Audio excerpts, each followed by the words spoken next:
My name is Kyle, and I'm a procrastinator. Hi, Kyle. Somebody knows the drill. In the time it took me to write this set, I took 2 naps, watched 3 episodes of The Office, ate 4 snacks, and watched a TED Talk video about procrastination. I prefer the term deadline-oriented. Deadline-oriented makes me think of Liam Neeson getting his daughter back and Taken, or Bruce Willis in Die Hard saving the day.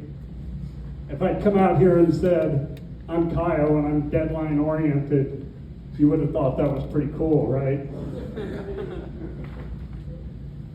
I'm afraid my teenage son is following in my footsteps in this cool lifestyle.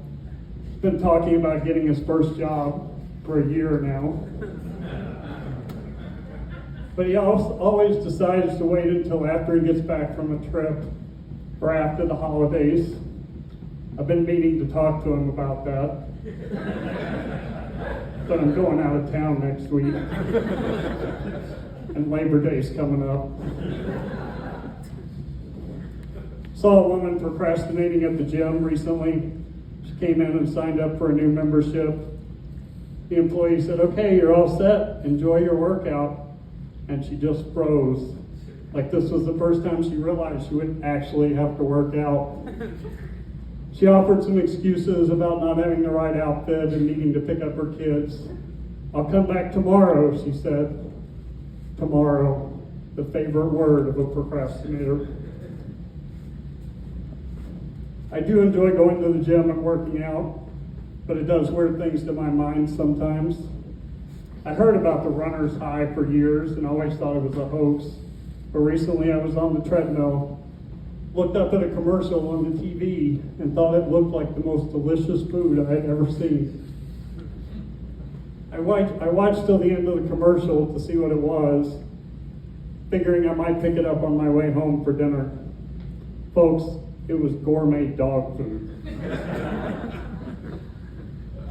A guy sitting on his couch in his underwear, binge watching TV with a beer in one hand and a chicken leg in the other would not have made that mistake. Stupid runner's high. As I said, I'm a parent. Parents aren't supposed to play favorites, but we all do. As I mentioned that, every parent in the room had one child's name pop into their head. In my case, I have just the one son, so my favorite, of course, is the dog. And I'll tell you why. My teenage son's favorite response these days is, I'll pass.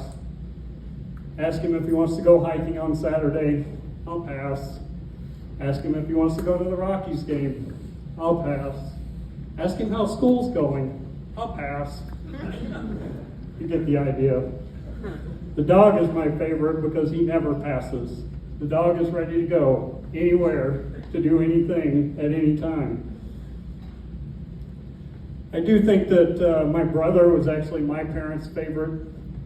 I think that because he used to get presents on my birthday. Couldn't believe it. I mentioned it to my dad one time, and he offered a short response. He said, Google twins.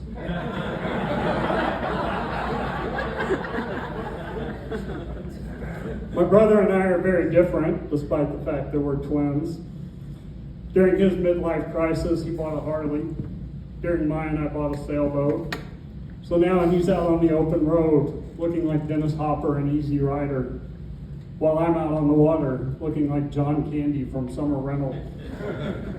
Anybody remember that 80s movie? John Candy at his best. And probably the only sailing movie Hollywood ever made that didn't involve a sinking boat.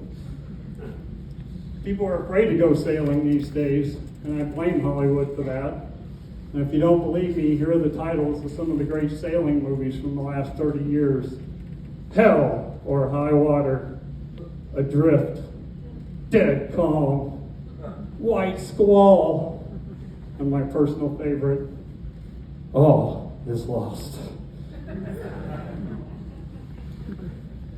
I mentioned to a sailing friend of mine this Hollywood conspiracy, and he pointed out to me that all of those movies are based on true stories. Maybe I should have bought a Harley.